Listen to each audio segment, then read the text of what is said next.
Olá, senhoras, senhores, amigos, amigas, seres da minha essência, do meu coração, da minha alma, do meu espírito. Existe uma frase que eu sempre a digo: conhecereis a verdade e ela vos libertará. O assunto que eu venho mostrar para vocês hoje é de extremíssima importância. É um assunto que todos têm que tomar em conhecimento das realidades do planeta, das realidades da nossa vida. Nós temos que tomar consciência que nós não somos os únicos habitantes deste mundo imenso, dessas galáxias imensas. A Terra é o único planetinha desse tamaninho de terceira dimensão que era habitado. As pessoas se assustam quando eu digo que eu vi 7 naves no céu de Ipanema na madrugada do dia 3 de janeiro de 2008. Antes eu escondia, eu não gostava nem de falar, porque eu tinha medo do que as pessoas iriam pensar de mim. Como agora está chegando a hora final de tudo ser resolvido, revelado, eu então tento falar com as pessoas que esses seres existem os do bem, existem os do mal. O meu contato são com esses loirões imensos, mulheres e homens de cabelos imensos, loiros, olhos azuis, dourados ou prateados, imensamente altos e que são do bem. Eles me inspiraram a escrever o primeiro livro, me inspiraram a escrever o segundo. Eu tenho 4 livros escritos para fazer filmes. Ou seja, um foi editado na França, o outro eu estou terminando. Estou no último capítulo que eu estava esperando a vitória. Agora, como eu tenho certeza da vitória das luzes, como eu tenho certeza que tudo no dia 31 de dezembro já estará finalizada a limpeza da Terra, que no dia 1º de janeiro, porque esse mês de dezembro tem o portal que se abriu no dia 4, que eu fiz um vídeo falando. Tem um portal que vai se abrir no dia, acho que 12, o outro no dia 18, 21. Tem um solstício, ou seja, a limpeza ela está sendo feita no plano intergaláctico, no plano espiritual e no plano terráqueo. Então, aquelas pessoas que ainda não se conscientizaram que esse planetinha pequenininho de terceira dimensão, aonde nós procurávamos intensamente encontrar a felicidade e ninguém encontrava, são momentos felizes, como as pesquisas que eu fiz em todos os países que eu estou visitando, viajando, pesquisando desde 2008. Quando eu vi as naves nos céus, no dia 3 de janeiro. Eu estava indo para os Estados Unidos comemorar meu aniversário, que é no dia 4 de janeiro. Depois eu ia para Miami fazer várias e várias exposições e eu tinha um trabalho intenso, tanto no Brasil quanto lá fora. Então, do Brasil, eu entreguei o meu trabalho para amigos, como por exemplo, doutora Zeneida Porciúncula ficou com a minha clientela. Depois que eu terminei os trabalhos, então eu comecei a fazer exposições com as minhas artes em pedras, comecei a fazer com as minhas pinturas e esculturas, a escrever os meus livros e fazer as minhas pesquisas cada vez mais e mais. Então, nas pesquisas que eu fazia, eu tentava de novo ver o que eu tinha visto. Em Miami, meu apartamento era no 29º andar, tinha uma varanda linda, uma vista belíssima. Era a Brickell Key do outro lado, era South Beach lá na frente, o mar e o céu. E eu nunca mais vi as naves, eu só pintava os seres de cabelos imensos, dourados e prateados e olhos azuis.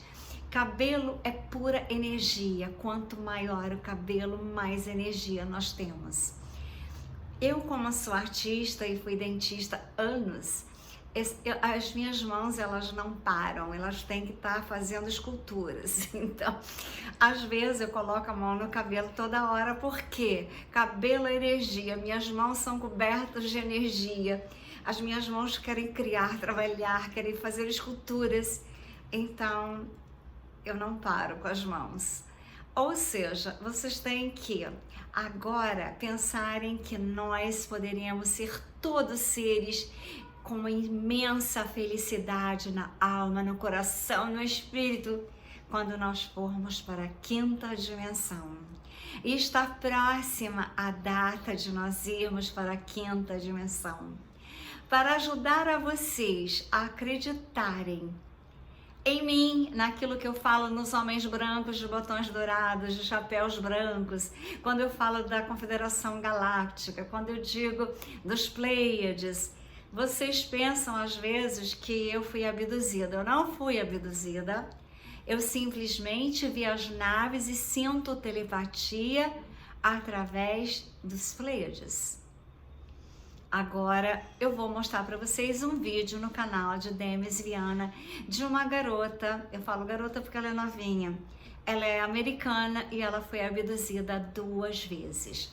Então vocês têm que pensar na seriedade da situação. Nós estamos na 3ª WAR, falar em inglês. E ela está acontecendo tanto no nível das galáxias, tanto no nível espiritual, quanto no nível dos terráqueos, das políticas. Mas as vitórias estão sendo nos 3 níveis daqueles que são do bem, que são do Criador, que são da verdade, que são da justiça, que são do amor incondicional, que são da gratidão, que são do perdão, compaixão. Então vocês verão uma garota com uma experiência imensa falar coisas que eu já falei, mas que às vezes as pessoas não acreditam. Então, no canal de Demis e Viana, que eu adoro, vocês verão a Megan Rose. Ela até escreveu um livro que ela agora vai também publicar em português, que é Bem-vindos ao Futuro. E o meu livro, o último capítulo, vai ter que sair essa semana de toda maneira, porque está no final de tudo. E o início do futuro, como ela diz, bem-vindos ao futuro. E eu digo bem-vindos ao futuro também. Então, vocês vão ouvir a Megan Rose, ok?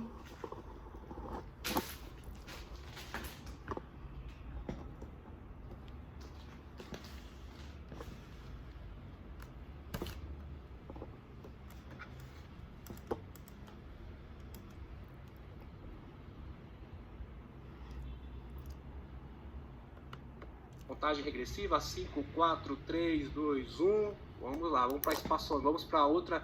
Vamos ser transferidos para agora para a entrevista da Megan Rose.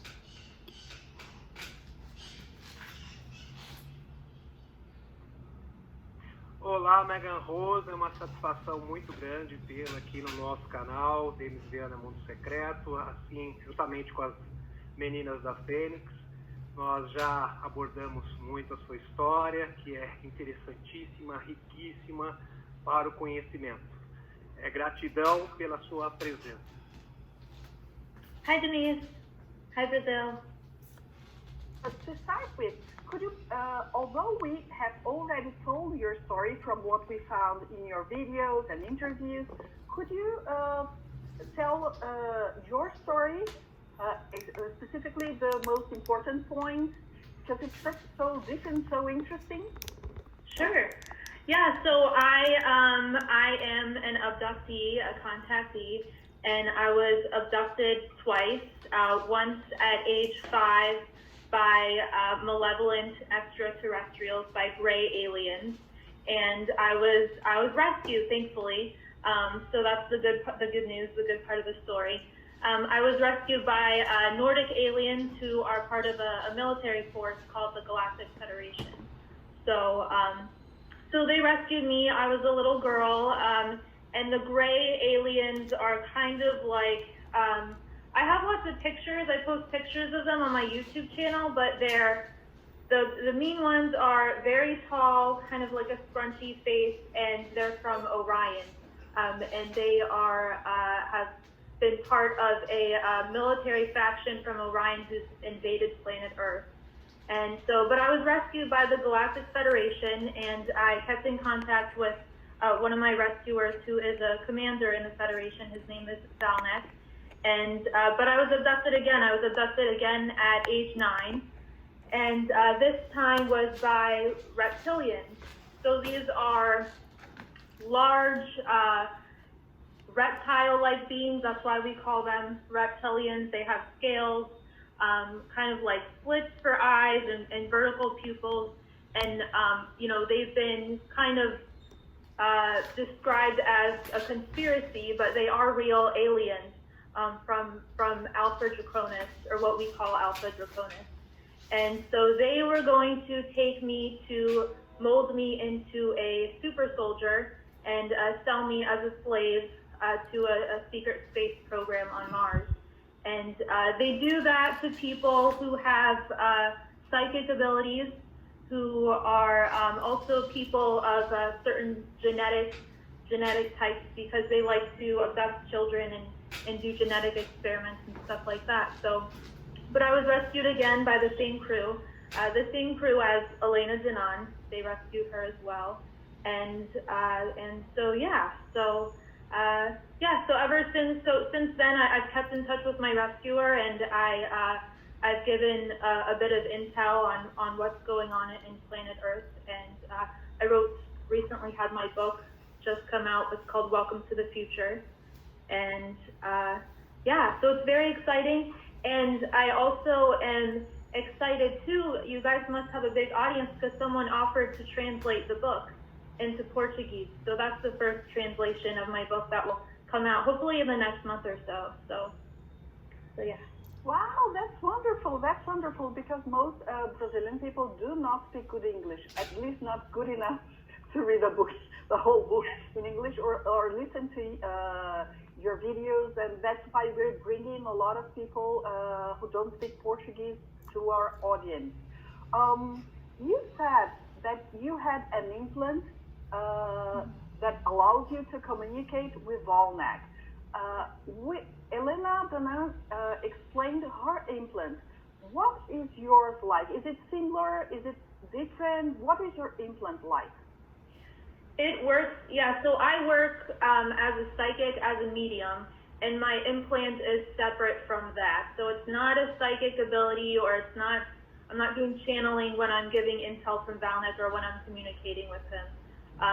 But my implant was placed in 2019, and Elena's it works the same, because they had to hack hers, because hers was placed by gray aliens, but mine is technology from the Galactic Federation of Worlds.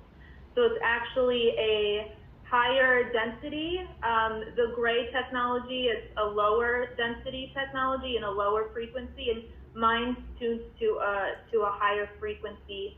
And it kind of looks like, it never causes me any pain or headaches or anything like that, although I am sensitive to light. It kind of looks like, a lot of people would think it's like a chip, oh, you have a chip in your brain or something like that.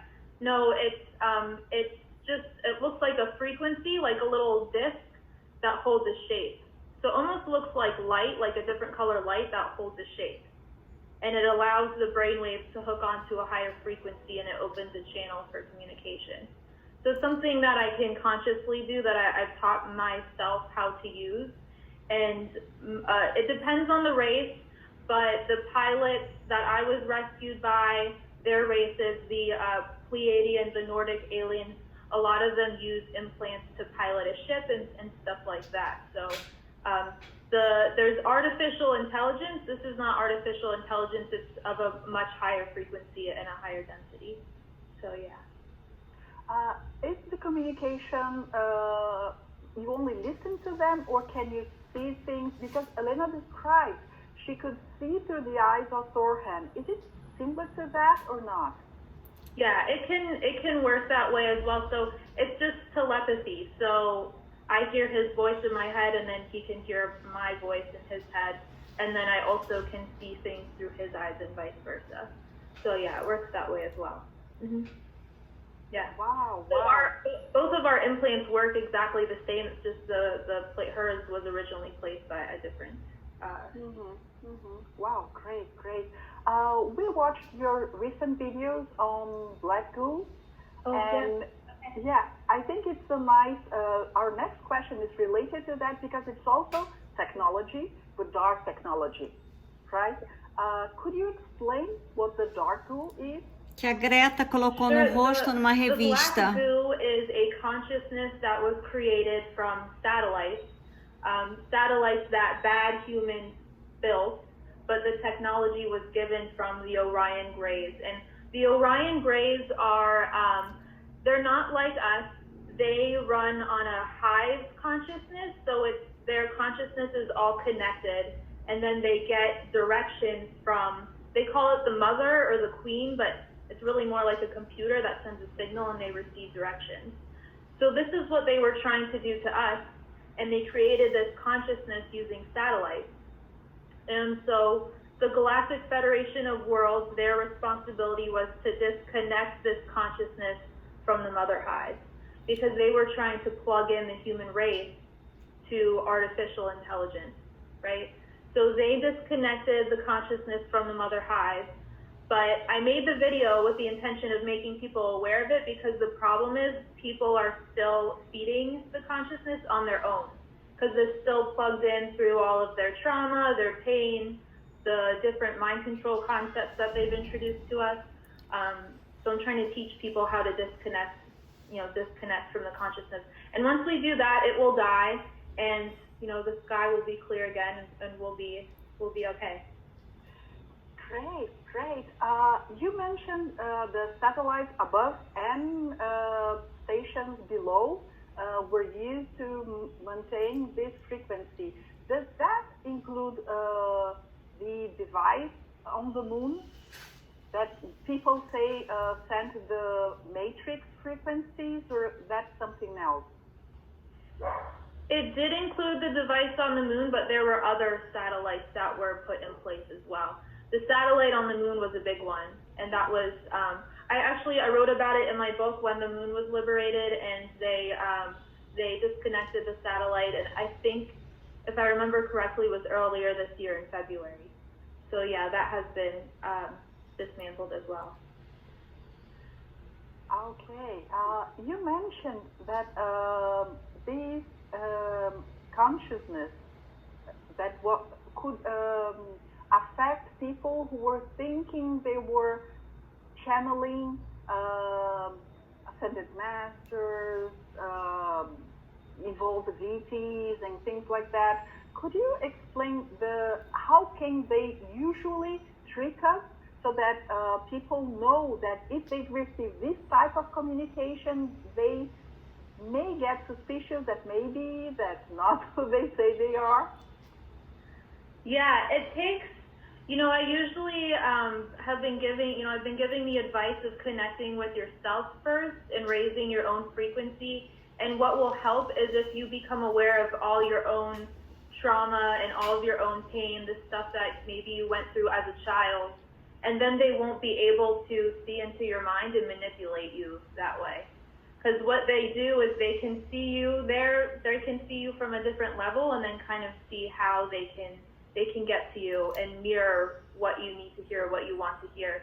So, I would be wary if you start meditating and, Archangel Michael shows up right away, it takes time, it takes practice.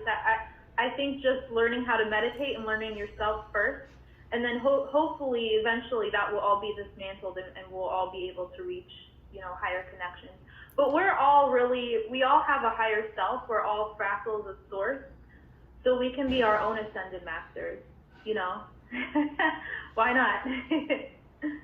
We're gonna jump to a more recent question, because you probably heard about the Blue Origin mission that took a few civilians to space, and one of them is a guy named Glenn DeVries, and he recently died in an air accident. Did you hear that?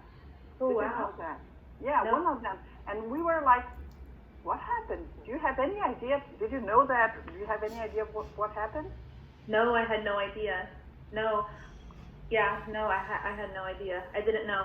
I know that there were meetings on one of the moons of Jupiter to meet what is called it's a super conscious, and we would call them extraterrestrials, but they're really more of a consciousness, and they can take a shape like an extraterrestrial to communicate with lower density beings. And they came to our solar system. They're from a different galaxy. They're called the Intergalactic Confederation, and they came to our solar system to witness our victory of kicking the baddies, the Orion Greys and the reptilians off planet, because it's a big deal not only for Earth, the Moon, and Mars, but for the entire galaxy. So they were there on a kind of on a spiritual level as helping to encourage us. And so I know there were meetings on Jupiter, and that the companies or the corporations that are manufacturing the advanced technology were also invited to those meetings too as well. Yeah, but no, I didn't hear that man died. That's interesting. Surprising. Hmm? Yeah.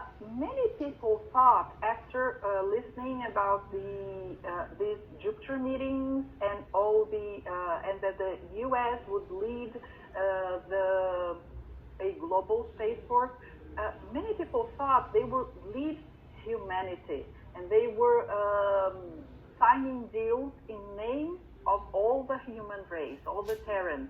But from what you and Elena said, that's not exactly like that, right? Who are the people who went to Jupiter representing the military from different countries and corporations? Right, so the Jupiter meetings took place because the war at that time was almost over, and now it's over. But anytime there's an end of war, there's meetings to figure out how you're going to move forward. And now that the bad aliens were kicked off the planet, all the militaries of every country on planet Earth needed to figure out how are we going to defend ourselves and how are we going to organize our space programs together so that we can defend the planet, in a productive way. So that's the purpose of the meetings. It wasn't to sign deals or to represent humans or anything like that. But who was there? It was the good leaders, or what we call in the U.S. the white hats, members of the Earth Alliance and their space programs, and it was agreements that were made of how to deal with and how to organize the space programs and work together and the corporations were only involved because they need somebody to manufacture technology for us to defend ourselves. That's it. That's how we do things on planet Earth. The Federation can't come in and manufacture the technology for us because it goes against their laws. They're military and they have a governing body of laws. It's called the Prime Directive. So what they can do is they can give plans to humans to manufacture, and that's okay, but they can't just gift us high density technology because that would be interfering with our evolution. So, and unfortunately, in most people's perspective, those CEOs or those corporations are the ones who are able to do it, right? So, but what I do know is that when you sign a contract with someone, that's also a binding agreement. So you have these billionaire corporations signing contracts with the Galactic Federation of Worlds. There's binding agreements of what these corporations can and cannot do. And that's important because for a long time on planet Earth, money talks, right? So if you have all the money in the world, you can do whatever you want. But thanks to these agreements, they're binding in what they can and cannot do. So it's actually a good thing when you think about it because it limits the billionaires. that's how I look at it. Yeah, great.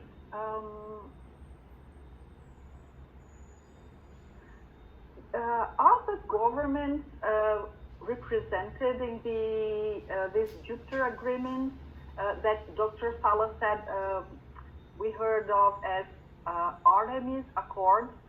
Are the governments aware of the Jupiter agreements or not necessarily? Well, the part of the Jupiter agreements was with government leaders. I don't see them publicly coming out. I know there was something that Dr. Sala cited about a U.S. leader stating that there were over 100 agreements signed, but I don't know if I don't think the governments disclosed that they actually went to Jupiter and met with aliens, but the Artemis Accords are a real thing. You can Google it. It's on NASA, and it's basically all of these countries signing on for the peaceful exploration of Earth, Moon, and Mars. So, and Brazil was one of them. So yeah. Yeah, we Maravilhoso, that. que o nosso presidente fez. Dr. Sal also said that the countries with space programs were the ones who signed the agreements, and so that confirms us Brazil do have we do have a space program, which we hear nothing about. Do you have any information specifically on Brazil, on our space program? Because we don't. Not specifically on Brazil, but they may have had a secret space program that no one knew about, right?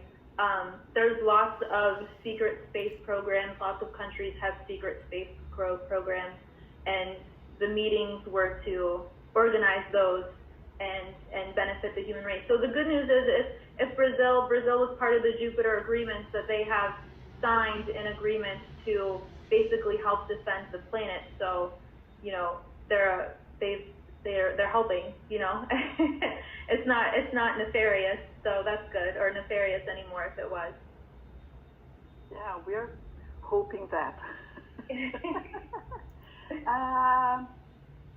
you have any idea of how many workers from Earth are being sent to the installations on the moon to work for the Federation project to defend Earth or heal the warriors were fighting the extraterrestrials in underground bases and things like that? How many workers are being sent up there? Yeah, because I think Dr. Sala said that there was a shortage of workers for specific activities, and the speculation was that they were sent to the moon. Do you have any information on that? I don't know an exact number, but I do know there's extremely large project going on the moon. And also they're building on Antarctica. So there also have been civilians who were working in the space programs, just normal civilians, not part of the German Nazi military or anything like that were working for them, that have now also started, now that they're gone, they've started working for the Alliance and helping build the Starfleet there and also on the moon. So I do know it's a huge project, so I know that there are shortages, but I don't know the exact number. Okay. Do you think one day you will be working with them, with the White Hats, with the Federation officially, instead of bringing their information without us seeing their face at this moment at least? I'm not in the military, so I don't know if I'd be part of the Alliance. I don't know if I would be a good soldier like that. But for the Federation, right now, my role is to give information from them to you guys. So, I mean, you never know, but I'm a human on Earth, on Terra, so that's what I'm doing right now. Yeah, I don't know. I don't think I want to join the military. It sounds fun. I thought they would have something like a diplomatic part. you could join or something like that, because the military, it doesn't really appeal to me either. I prefer life on Earth. Or maybe scientific research or something like that would be more interesting. Right? Yeah, you never know. I suppose that's what I'm already doing as a diplomat. Exactly. You could be like a diplomatic attaché or something like that to the Federation. When I think of joining the military, I think of like boot camp and doing push-ups and stuff, and no thanks. That part, no. Or going to the south, to the Antarctic, which is a little cold. Yeah, no thanks. No thanks. What do you think will be the next step for the Federation at this point? What should we expect for the next year or so? I know they are assisting to train the scientists and the engineers to help build the technology in the correct way. So medical technology, free energy, the Starfleet, and I'm sure they'll assist too with the installation of motherships around planet Earth and stuff like that. So they're assisting, but right now, since the war's over, they're also taking a step back and kind of being like, I don't know what the right word is, maybe like a big brother or big sister to lend a hand when needed or to consult on military operations. But they're also training these pilots to fly in space. And I don't think they are, Valnek, my contact, uses an implant to drive the ship. And to be able to do that, you have to have really good control over your mind, because whatever you think, the ship will do. So if you're thinking like, let's go left and then, I want a burger and fries, you have to have very good control over your mind. So I don't think that the pilots will have that yet, or they may have a less advanced version than what he has. But they're training the pilots to use this advanced technology and train them in spaceships and space travel and stuff like that too. And there's also a spiritual aspect of it too, because there's different, it's interacting with a lot of different alien races too, and getting along with them and how to behave and stuff like that. So that's kind of their role right now. I think I would be a lousy driver in any planet, any dimension.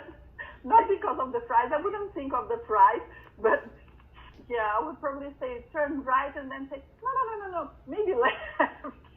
I can barely drive my car, and that's just my reason. Me too.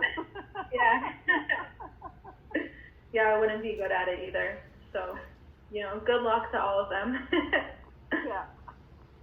What's your take on the ascension? How do you think it's going to happen? Will it be with a single event? What's your take on the process? I think the labeling the ascension, or the idea of an ascension event, is something that was installed, or a rumor that was made up by AI or the baddies, because it has us all waiting for something to happen, and you're not looking within and evolving or spiritually evolving on your own, right? It's kind of like waiting back, and maybe the aliens will come down and decide who's cool enough or who's good enough to ascend and go to the next plane. But what a lot of people are talking about is fifth density, and we are, as a planet, moving into the fifth density, but we're all on the same planet, all on the same timeline, and we're all evolving together. Does that mean when you leave your body, we all go to the same place? Not necessarily, but what I'm talking about is we're all evolving together into the fifth density. So where we go one, we go together, and but that makes logical sense, right? It doesn't make sense that all of us are split up and someone's going to come down and look into our souls and judge us for everything we have or haven't done. That's kind of a program. It's actually a draconian, a reptilian program that was installed, that someone is above you or you're below somebody, right? And they did that a lot too with religion. as well. So it's more, I look at it as more of an evolution. And also one thing I'd like to mention is to get to fifth density, our DNA also has to change a bit, right? So we have to implement the medical technology. And once we have learned to, once that has eradicated and cured diseases, we have this whole healthcare system and we can't even cure a disease, right? What's that about? That doesn't make any sense. But also the existence of disease is indicative of where we're at in the medical field. So once we eradicate all of our diseases, then what aliens do is they evolve their own genetics. They have the technology to evolve their own genetics. So, for example, if you have a family history of cancer that's genetic, well, find the genome and then evolve past it, or make sure it doesn't continue on in your bloodline, right? And so then you can evolve into the fifth density. So it's kind of, that's kind of where I see us heading. So there's a science behind everything too that we haven't been introduced to. So it's easy for the AI or the reptilians and the Draco to say, oh, there's going to be an event, you know, a solar flash or whatever, because they've completely just hidden all of this science and technology that they have, you know, so. Wow. Talking about DNA, some people believe that part of our evolution is to change our carbon-based bodies and DNA into silicon-based bodies and DNA. Do you have any information on that? If we're going to have this change or not, would be another hope. I don't know about silicone, but I know there's iron-based blood and there's copper-based blood, and what I've been told is that humans eventually will have more of a copper-based blood because it will be more suitable for our environment on planet Earth. So when you have copper-based blood, you kind of have a bluish tint sometimes. So humans might have a little bit of a bluish tint look to their skin. Yeah. Is that the origin of the expression blue blood, which would be the royal blood or something like that in the past? The royalty would have blue blood? I'm not sure. You know, I don't know if they're talking about, like, are you talking about the 13 bloodlines? I'm not sure. That's only a known expression, at least in Portuguese, Oh, okay. that some royal families are called the blue-blooded people. So I don't know if it's good or bad, it's just an expression. Oh, I see. I don't think they're related. I know that there's some families that I don't want to use the word interbreed, but maybe, they keep certain genetics in their bloodlines to either shapeshift or certain things like that. So it might be those types of families, but I think we're talking about two different things. Yeah. Wow. Is there a specific process to change your iron blood to the copper-based blood? What would be physically how we do that? I don't know. That's a good question. Okay. Yeah. Okay. I'm not sure. When I figure it out, I'll let you know. Okay. Yeah, I'm not sure. They have medical scientists and genetic researchers that would know. You know, in a higher density, things look a lot different, and it's easier for your brain to understand things because you can process things quicker versus down here, the brain, we just move slower down here. It's just the third density. So yeah, but once I know, and I figure it out, I'll let you guys know. Okay, thanks. Yeah.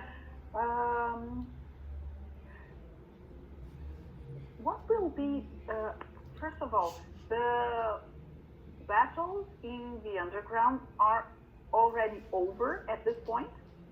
Yes. Yeah, okay. Yeah, they've all been cleared out. The military factions, the war underground is complete. Now there may be like some pockets of extraterrestrials that have hidden and they can't get out, but they're not part of the military force anymore. That's been wiped out. So all the portals have been closed too, so they can't escape via a portal. And if they do try to escape via the portal, the Galactic Federation is already guarding all of their portals and the portal access. So there may still be some like aliens randomly underground, above ground, hiding, but they're of no threat. They're of no military threat to us anymore.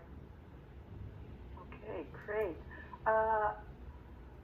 We've heard a lot of hybrids were rescued from the underground. What type of hybrids were there, and where are they now? The hybrids, right, so the human children that were underground, the Earth Alliance can take care of and heal, and they use med beds to heal them and stuff. But the hybrid children, which are a larger amount, there are more hybrid children than human children, because this is what they do underground, is they mix DNA and mix different species and stuff. So what kind of hybrids? Were all kinds. I did talk about when I had my implant placed in my book, I was taken to one of the Galactic Federation's science motherships, and they were rescuing the children there. So there were children in stasis pods, in vertical pods, and sometimes they're either born and they're always kept in the stasis pod. And I did talk about a little boy who had never seen the light of day, and he had always lived in the stasis pod. So they weren't sure how he was going to react, like sensory-wise and socially. Would he be able to live a normal life? But they all look different. There were also, so there's that stage, and he was kind of like grayish, bluish skin, and I think he was a gray hybrid, but he could have been a human gray hybrid. It's hard to tell because they all look different, but he looked more of like a gray type hybrid, but also mixed with animal genetics.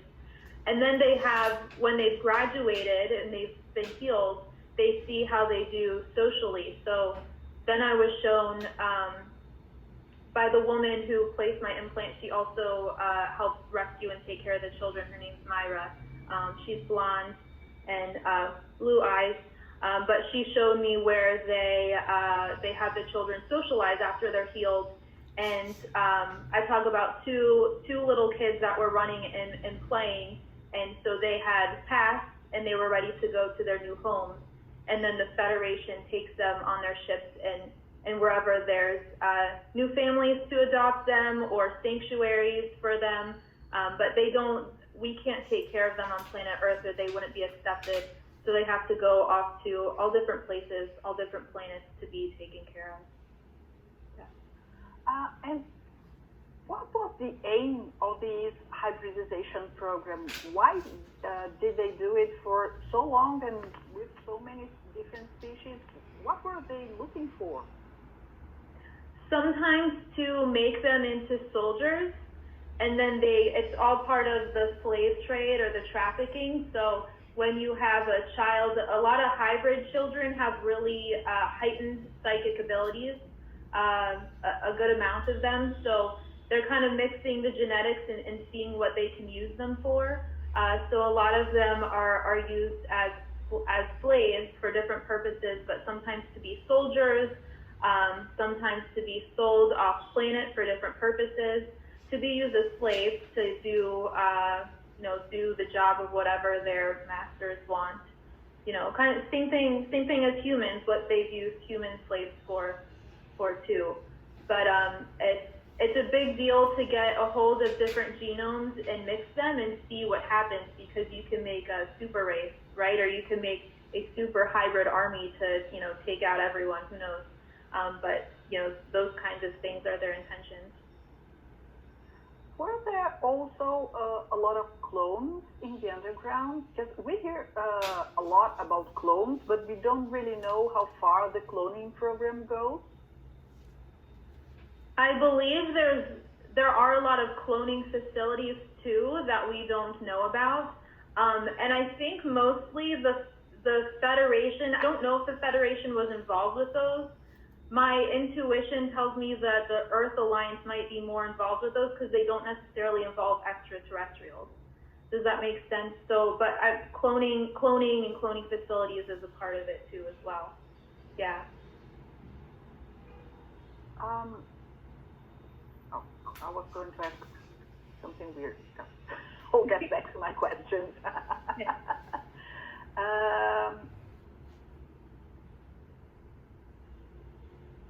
Do you know why William Shatner was taken to space?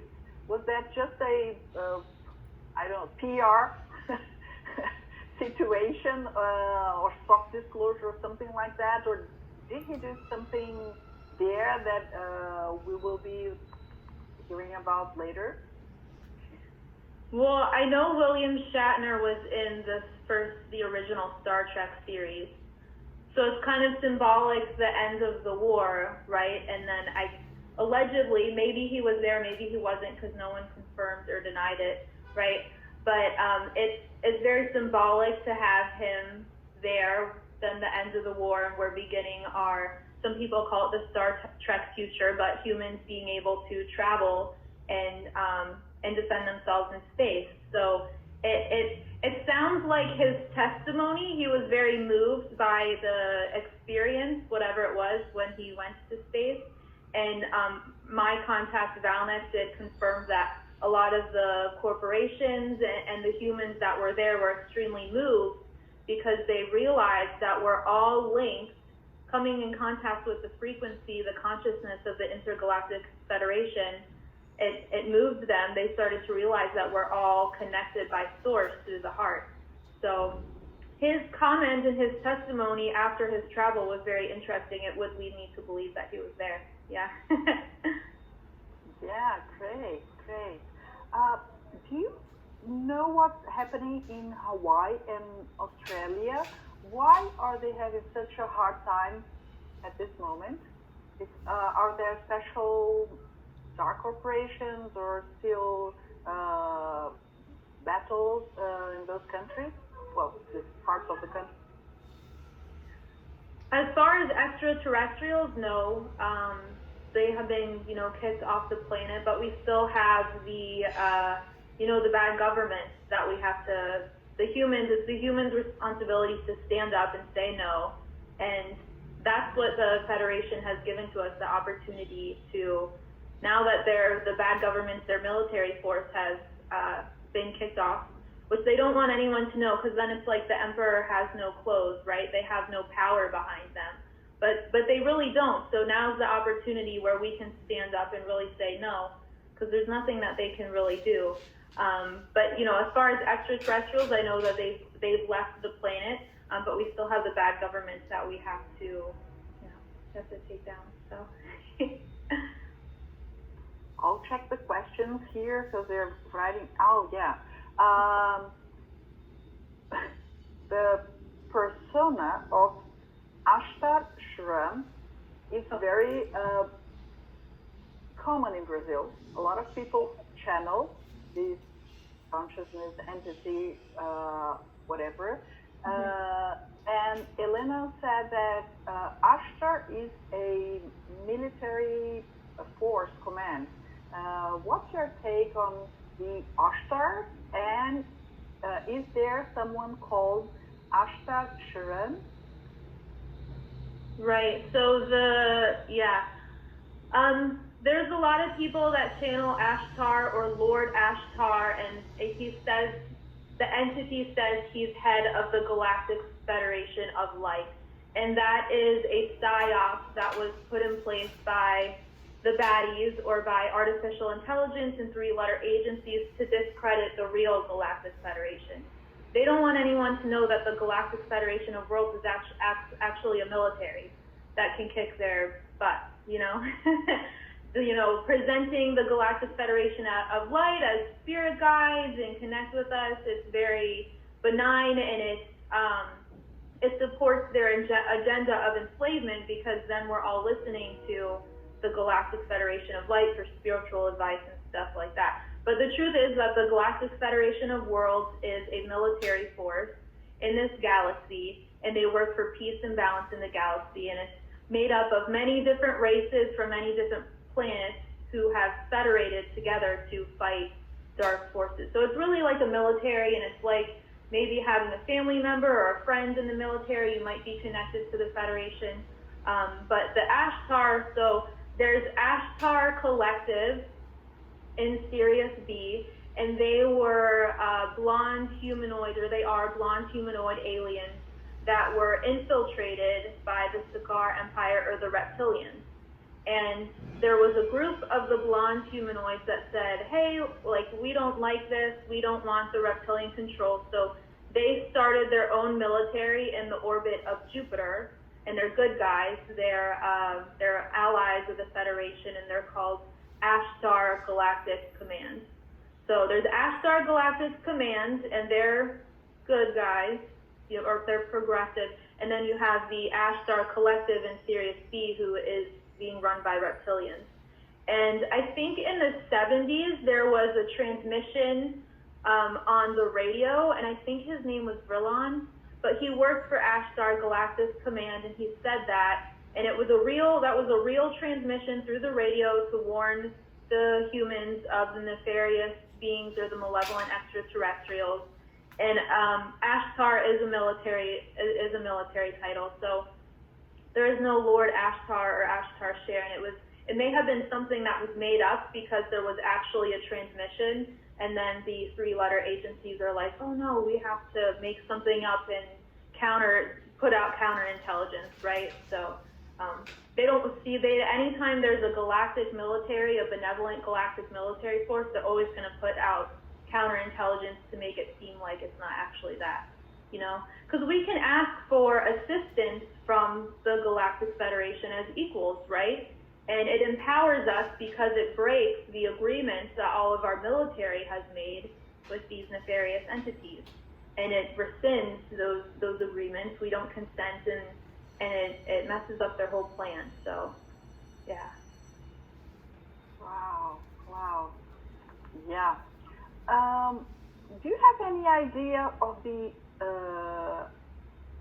plan of the Federation for the disclosure of hidden technologies and the ET presence for humanity?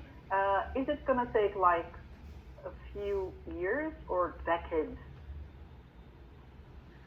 I never get a time frame, but I know in the mainstream it will be slowly over time, as not to like make people afraid or anything like that.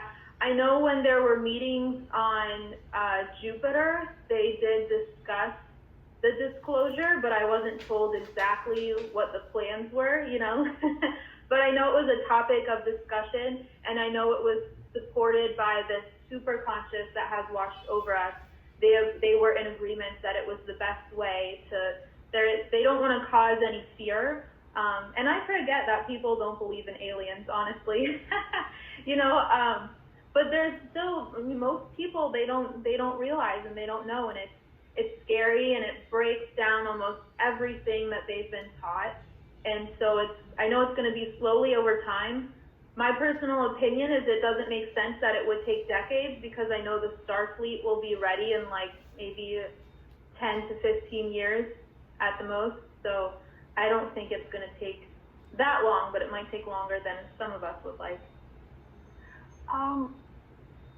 Going back to the Jupiter agreement, was that the official entrance of planet Earth to the Federation or not? It was considered just an operational, partnership or something like that.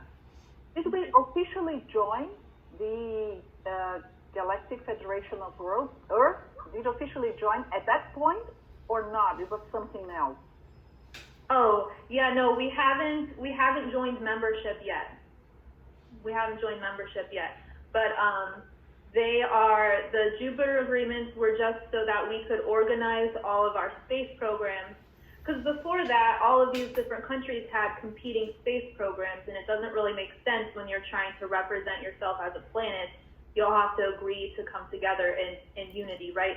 So that's what the agreements were to make agreements between the space programs, organize yourself, and then get them trained and have higher density technology, more advanced technology, and then hopefully join membership with the Federation. But we're not there. We haven't joined membership yet. but that's the goal. That's the goal. We're close. We're close. Yeah. He thinks there's a Pleiadian quantum frequency, which is different from the AI, which would be another type of frequency, and leading to different types of technology. Okay. Because the good, let's say the good it is, they also have artificial intelligence, but it's different. Right. It? What's the difference between the good artificial intelligence and the bad one? Okay, yeah. There's tons of different technologies, so I'll explain the best way I can.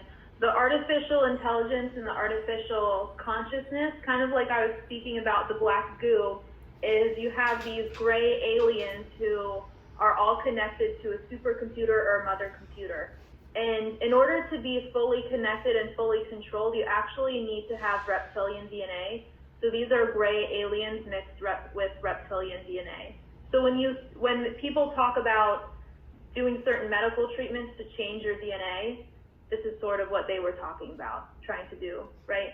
And I was able to write about it in my book because books so far aren't censored, but but anyways, so they are all connected to a mother hive or a mother computer, and so they might have an original thought, like in relation to a task that they're doing, but they receive a main instruction from one computer, if that makes sense. So if they have to open a door, they might say in their brain, okay, I'll open this door, but their consciousness is still connected to the hive, if that makes sense, and they are all thinking on the same frequency. The Federation doesn't do anything like that. They do have, like, the ship has a consciousness, and it has a frequency that is, Demis is right, it's of a higher density, and you can, using an implant, mesh with it and drive the ship. So it's a consciousness, and it responds to frequencies, or it responds to impulses from the brain, but it's never connected to a hive or a mother computer or anything like that. The Federation and already the Alliance on the moon, on Lunar Operations Command, they are blasting healing frequencies, the high frequencies that help retrain the brain waves to behave in a normal way, not in a different way to manipulate consciousness, but it's to break away the trauma bonds that were the trauma, mind control, and stuff like that. So you need a higher frequency to retrain brain waves. But it's not a negative thing, in that it's not controlled by something outside of itself, if that makes sense. He's asking about quantum resonance, but do you know what does it mean for the Federation, for specifically for Pleiadians? How do they use the quantum resonance? Oh, sure. So my implant works by resonance. It's a quantum frequency, so it works by resonance. The frequency of it works by resonance. So it's like I send an impulse. Então, senhoras e senhores, queridos amigos, as informações são muitas e nós não podemos ter todas as informações de uma única vez, porque as informações têm que serem processadas pelo nosso subconsciente para vocês ouvirem uma vez, ouvirem duas, ouvirem três, até entenderem que nós não estamos sozinhos, que nós corremos riscos seríssimos, mas que nós estamos sendo salvos. Inclusive, o nosso Brasil tá com os chapéus brancos e botões dourados para salvar a humanidade. Eu vou fazer o segundo vídeo porque é muito longo.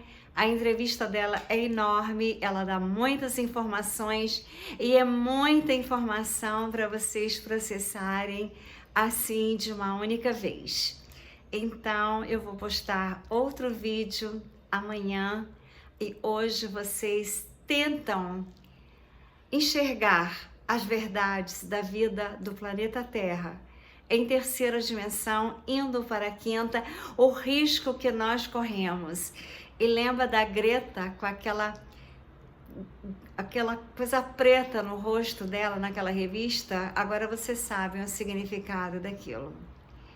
Então, pensem e meditem. O próximo vídeo eu farei amanhã, a continuação desse. Então, uma boa semana de despertar as consciências.